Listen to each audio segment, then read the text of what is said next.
4장. 예수께서 요한보다 더 많은 제자를 얻으시고 세례를 베푸신다는 소문이 바리새파 사람들 귀에 들어갔다. 사실은 예수께서 세례를 베푼 것이 아니라 제자들이 베푼 것이었다. 예수께서는 그걸 아시고 유다를 떠나 다시 갈릴리로 가기로 하셨는데 그곳에 가자면 사마리아를 거쳐야만 했다. 예수께서 사마리아 지방의 사카르라는 동네에 이르렀다. 그 동네는 옛날에 야곱의 아들 요셉에게 준 땅에서 가까운 곳인데 거기에는 야곱의 우물이 있었다.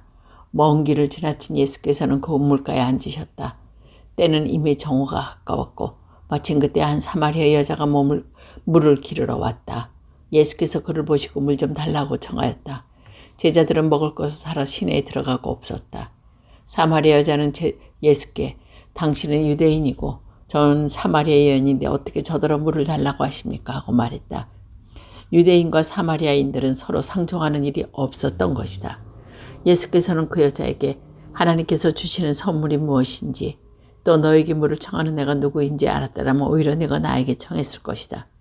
그러면 내가 너에게 샘 솟는 물을 주었을 것이다 하고 대답하시자 그 여자는 선생님, 우물이 이렇게 깊은데 선생님께서는 두레박이 없으시다며 어디서 그 샘 솟는 물을 떠다 주시겠다는 말입니까?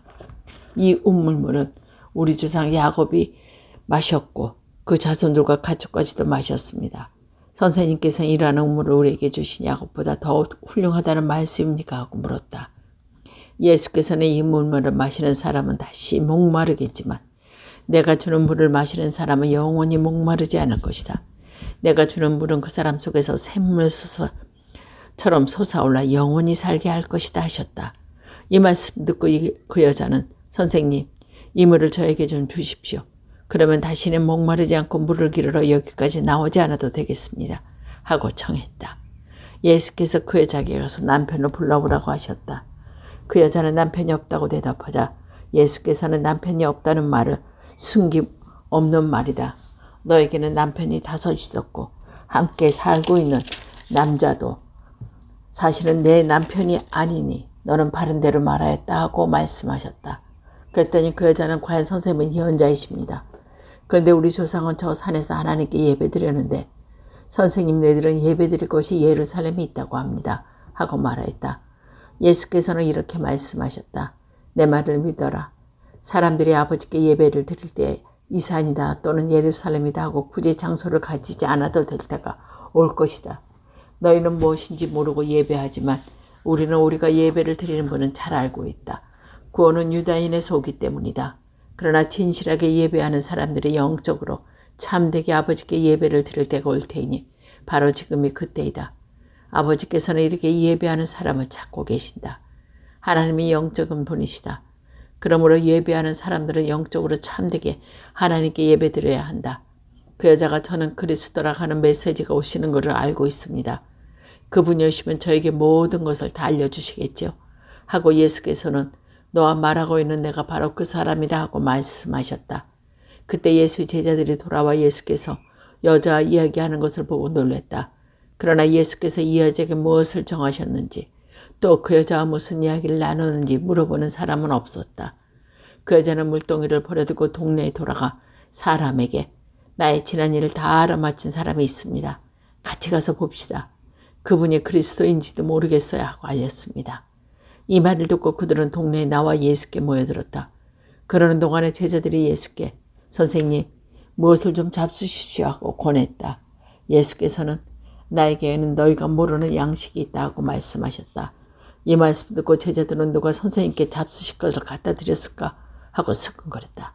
그러자 예수께서는 나를 보내신 의 뜻을 이루고 구분의 일을 완성하는 것이 내 양식이다.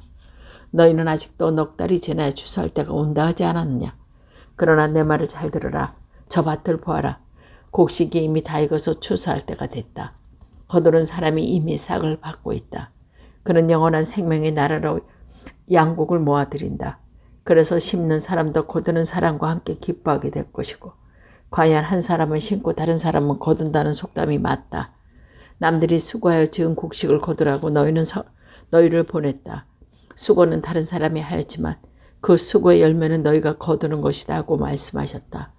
그 동네에 많은 사람이 사마리아인들은 그 여자가 자기 지난 일을 예수께서 다 알아맞히셨다고 한 증언을 듣고 예수를 믿게 되었다. 예수께서는 그들을 찾아와 자기들과 함께 묵으시기를 간청하므로 거기에 이틀 동안 묵으셨는데 더 많은 사람들이 예수의 말씀을 듣고 믿게 되었다. 그리고 그 여자에게 우리에게 당신의 말만 듣고 믿었지만 이제는 직접 그분의 말씀을 듣고 그분이 참으로 구세해 주라는 것을 알게 되었다 하고 말했다. 이틀 뒤에 예수께서는 곳을 떠나 갈릴리로 가셨다. 예수께서 친히 예언자는 자기 고향에서 존경받지 못한다고 말씀하신 일이 있었다. 갈릴리아에 도착하시자 그곳 사람들은 예수를 환영했다. 그들은 명절에 예루살렘에 갔다가 거기에서 예수께서 하신 모든 일을 보셨던 것이다. 예수께서는 전에 물로 포도주를 만드신 적이 있는 갈릴리에 가야 가나안에 다시 가셨다. 거기에 고관 한 사람이 있었는데 그의 아들이 가파르나 몸에서 앓아 누워 있었다. 그는 예수께서 유다를 떠나 갈릴리아로 오셨다는 말을 듣고 예수를 찾아와 자기 아들이 거의 죽게 되었으니 가버나움으로 내려가셔서 아들을 고쳐달라고 사정했다.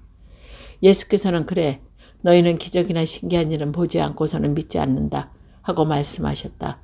그래도 그 고관은 선생님 제 자식이 죽기 전에 같이 좀 가주십시오 하고 애원했다. 예수께서 집에 돌아가라 내 아들이 살 것이다 하시니 그는 예수의 말씀을 믿고 떠나갔다. 그가 집에 돌아오는 도중에 그의 종이 길에서 마중 나와 그의 아들이 살아났다고 전해주었다. 그가 종들에게 자기 아이가 낫게 된 시간을 물었으나 오후 1시 열이 떨어졌다고 했다. 그 아버지는 그때가 바로 예수께서 네 아들은 살 것이다 하고 말씀하신 그 시간이라는 것을 알았다. 그래서 그와 그 온 집안이 예수를 믿었다. 이것은 예수께서 유다를 떠나 갈릴리로 돌아오는 뒤에 보여주신 두 번째 기적이었다. 5장. 얼마 뒤에 유대인의 명절이 되어 예수께서 예루살렘에 올라가셨다. 예루살렘 양의 문결에는 히브리 말로 베짜따라는 못이 있었다. 그 둘레에 행각 5이 있고 그 행각에는 소경과 절름발이와 중풍병자 등 수많은 병자들이 누워 있었다. 그들은 물이 움직이기를 기다리고 있었다. 이따금 주님의 천사가 그못에 내려와 물을 휘젓고하였는데 물이 움직일 때 맨 먼저 못에 들어가는 사람이 병이라도 다 나은 것이다. 그들 중에 38년이나 앓고 있는 병자도 있었고 예수께서 그 사람이 거기 누워있는 것을 보시고 또 아주 오래된 병자라는 거 아시고는 그에게 낫기를 원하느냐 하고 물으셨다. 병자는 선생님, 그렇지만 저에게 물을 움직여다 넣어줄 사람이 없습니다. 그래서 저 혼자 가는 동안에 딴 사람이 먼저 못에 들어갑니다 하고 대답했다. 예수께서 일어나 요를 걷어 들고 걸어가가 하시자 그 사람 어느새 병이 나아서 요를 들고 걸어갔다. 그날은 마침 안식일이었다. 그래서 유대인들은 병이 나은 그 사람에게 오늘은 안식일이니까 요를 들고 가서는 안 된다 하고 나무랐다. 나를 고쳐주신 분이 나더러 요를 들고 걸어가라고 하셨습니다. 그가 이렇게 대꾸하자 그나마 너더러 요를 걸어 들고 걸어가라고 한 사람이 도대체 누구냐고 물었다. 그러나 병이 나은 그 사람은 자기를 고쳐준 사람이 누구인지 알 수가 없었다. 예수께서는 이미 자리를 드셨고 그것에 많은 사람이 분볍기 때문이다. 얼마 뒤에 예수께서 성전에서 그 사람을 만나 자, 지금은 내 병이 말끔히 나았다. 다시는 죄 짓지 마라. 그렇지 않으면 더욱 흉한 일이 너에게 생길지도 모른다 하고 일러주었다. 그 사람은 유대인들에게 가서 자기 병을 고쳐주신 분은 예수라고 말했다. 이때부터 유대인들은 예수께서 안식일에 이런 일을 하신다 하여 예수를 박해하기 시작했다. 그러나 예수는 그에게 내 아버지께서 언제나 일하고 계시니 나로 일하는 것이다 하고 말씀하셨다. 이 때문에 유대인들은 예수를 죽이려고 미움을 더욱 굳혔다. 예수께서 안식일법을 어겼을 뿐 아니라 하나님을 자기 아버지라고 하시며 자기를 하나님과 같다고 하셨기 때문이다. 그래서 예수께서 유대인들에게 이렇게 말씀하셨다. 정말 잘 들어두어라. 아들은 아버지께서 하는 일을 보고 그대로 할 뿐이지 무슨 일이나 마음대로 할 수는 없다. 아버지께서 하시는 일에 아들이 할 따름이다. 아버지께서는 아들을 사랑하셔서 친히 하시는 일을 모두 아들에게 보여주신다. 그뿐 아니라 아들을 시켜 이보다 더 큰 일을 보여주실 것이다. 그것을 보면 너희는 놀랄 것이다. 아버지께서 죽은 이들을 일으켜 다시 살리시들지 아들도 살리고 싶은 사람은 살릴 것이다. 또한 아버지께서 친히 아무도 심판하지 않으시고 그 고난을 모든 아들에게 맡기셔서 모든 사람이 아버지를 존경하듯이 아들도 존경하게 하셨다. 아들은 존경하지 않는 사람은 아들을 보내신 아버지도 존경하지 않는다. 정말 잘 들어두어라. 내 말을 듣고 나를 보내신 분의 믿음은 영원한 생명을 얻을 것이다. 그 사람은 심판을 받지 않을 뿐더러 이미 죽음의 세계에서 벗어나 생명의 세계로 들어섰다. 정말 잘 들어두어라. 내가 오늘 죽은 이들이 하나님의 아들의 음성을 들을 것이며 그 음성을 듣는 일은 살아날 터인데 바로 그 사람이 지금 그때이다. 아버지께서 생명의 근원인 것처럼 아들도 생명의 근원이 되게 하셨다. 아버지는 또한 아들에게 심판하실 고난을 주셨다. 그는 사람의 아들이기 때문이다. 내 말에 놀라지 말라. 죽은 이들이 모두 그의 음성을 듣고 무덤에서 나올 때가 올 것이다. 그때가 되면 선한 일을 한 사람들은 부활하여 생명의 나라로 들어가고 악한 일을 한 사람은 부활하여 단죄를 받게 될 것이다. 너는 무슨 일이나 내 마음대로 할 수 없고 그저 하나님께서 하라고 하시는 대로 심판을 따릅니다. 내가 이루고자 하는 것은 내 뜻이 아니라 나를 보내신 분의 뜻이기 때문에 내 심판은 올바르다. 나 자신의 일을 내 입으로 증언한다면 그것은 참된 증인이 못 된다. 그러나 나를 위하여 증언하는 이가 따고 있으니 그의 증언은 분명히 참된 것이다.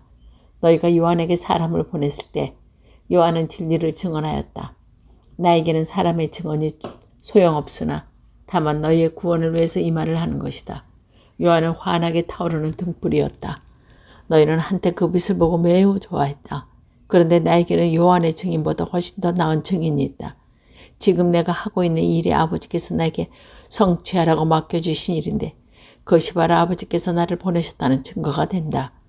그리고 나를 보내신 아버지께서도 친히 나를 위하여 증언해 주셨다. 너희는 아버지의 음성을 들은 적도 없고 모습을 본 일도 없다. 더구나 아버지께서 보내신 일을 믿지 않으므로 마음속에 아버지의 말씀이 들어있지 않다. 너희는 성소 속에 영원한 생명이 있을 것을 알고 파고들거나 그 성소는 바로 나를 증언하고 있다. 그러나 너희는 나에게 생명을 얻으려 하지 않았다. 나는 사람에게서 찬양을 받으려 하지 않았다. 너에게 하나님을 사랑하는 마음이 없다는 것을 나는 잘 알고 있다. 내가 내 아버지의 이름으로 왔지만 너희는 나를 받아들이지 않았다. 그러나 아마 딴 사람이 자기 이름을 내세우고 너희는 그를 맞아들일 것이다. 너희는 서로 영광을 주고받으면서 나를 믿지 않을 수 있느냐? 그러나 내가 너희의 아버지께 고발하라고 생각하지 마라. 너희를 고발할 사람은 오히려 너희의 희망을 걸어온 모세이다. 만일 너희가 모세를 믿는다면 나를 믿을 것이다.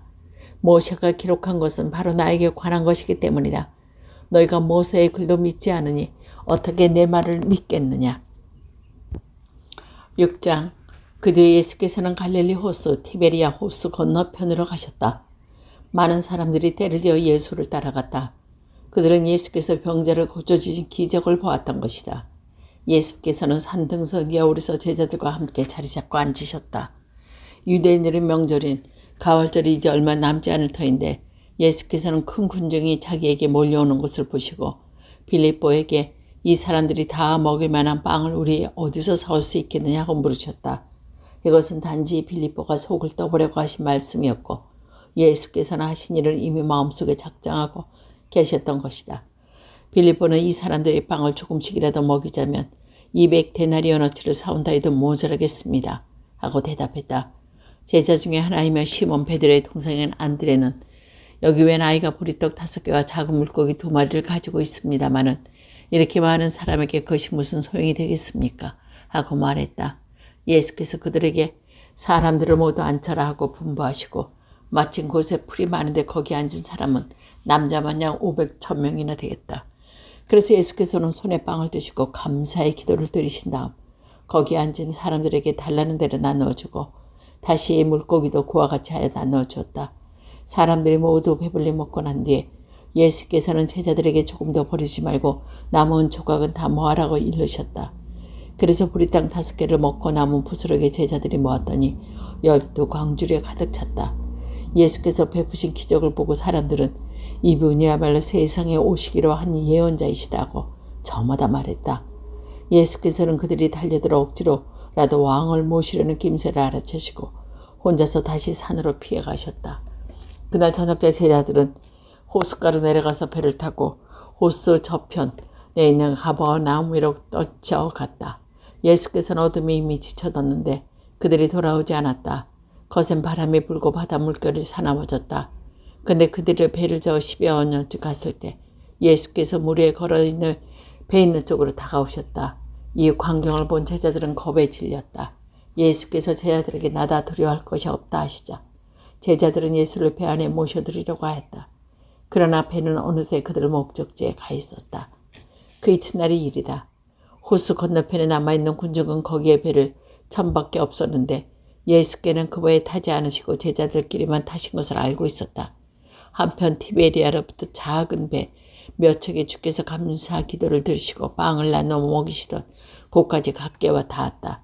근데 군중은 거기서 예수와 제자를 보이지 않자 그 배를 타고 예수를 찾아 가버나움으로 떠났다. 그들은 호수를 건너가서 예수를 찾고 선생님 언제 이쪽으로 오셨습니까? 하고 물었다. 예수께서는 정말 잘 들어라.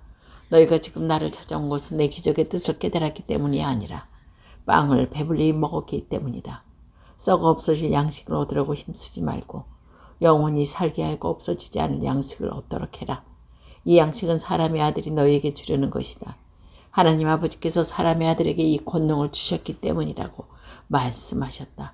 사람들은 이 말씀을 듣고 하나님을 위하여 우리는 무엇을 해야 합니까? 하고 물었다. 예수께서는 하나님께서 보내신 이를 믿는 것이 곧 하나님의 일을 하는 것이라고 하고 대답했다. 그들은 다시 무슨 기적을 보아 우리로 하여금 믿게 하시겠습니까? 선생님 무슨 일을 하시렵니까? 그는 하늘에서 빵을 내려다 그들을 먹이셨다는 성경 말씀대로 우리의 조상들은 광야에서 만나를 먹었습니다. 하고 말했다. 예수께서는 이렇게 말씀하셨다. 정말 잘 들어둬라. 하늘에서 빵을 내려다가 너희를 먹인 사람은 모세가 아니다. 하늘에서 너희의 진정한 빵을 내리신 분은 내 아버지이시다. 하나님께서 주시는 빵은 하늘에서 내려온 것이며 세상에 생명을 준다. 이 말씀을 듣고 그들은 선생님, 이 빵을 항상 저에게 주십시오. 예수께서는 이렇게 대답하셨다. 내가 바로 생명의 빠지다. 나에게 오는 사람은 결코 배고프지 않고 나를 믿는 사람은 결코 목마르지 않을 것이다. 내가 이미 말했거니와 너희는 나를 보고도 나를 믿지 않으며 아버지께서 내게 맡기는 사람이 누구나 나에게 올 것이며 나에게 오는 사람은 내가 결코 외면하지 않을 것이다. 나는 내 뜻을 이루려고 하늘에서 내려온 것이 아니라 나를 보내신 분의 뜻을 이루려고 왔다. 나를 보내신 분의 뜻을 내가 맡기신 사람 하나도 잃지 말고 마지막 날에 모두 살리는 일이다. 그렇다 아들을 보고 믿는 사람은 누구나 영원한 생명을 얻게 하는 것이 내 아버지의 뜻이다. 나는 마지막 날에 그들이 모두 살릴 것이다. 이때 유다인들은 나의 하늘에서 내려온 빵이다 하신 예수의 말씀에 못마땅해서 웅성거리기 시작했다. 아니 저 사람은 요셉의 아들 예수가 아닌가. 그의 부모도 우리가 다 알고 있는 터인데 자기가 하늘에서 내려왔더니 무슨 말이 되는가. 그 말을 들으시고 예수께서는 무엇이 그렇게 못마땅하냐. 나를 보내신 아버지께서 이끌어주지 않으시고 아무도 내게 있을 수 없다. 그러나 내가 오는 사람은 마지막 날에 내게 살릴 것이다. 예언서에 그들은 모두 하나님의 가르침을 받을 것이라고 기록되어 있다. 누구든지 아버지의 가르침을 듣고 배우는 사람은 나에게 온다. 그렇다고 해서 아버지를 본 사람이 있다는 것은 아니다. 하나님께서부터 온 이밖에는 아버지를 본 사람이 없다. 정말 잘 들어두어라. 믿는 사람은 누구나 영원한 생명을 누린다. 나는 생명의 빵이다. 너희의 조상들은 광야에서 만나를 먹고 다 죽었지만 하늘에서 내려온 이 빵을 먹는 사람은 죽지 않는다. 나는 하늘에서 내려온 살아있는 빵이다. 이 빵을 먹을 사람은 누구든지 영원히 살 것이다. 내가 줄 빵은 곧 나의 살이다. 세상은 그것으로 생명을 얻게 될 것이다 하고 말씀하셨다.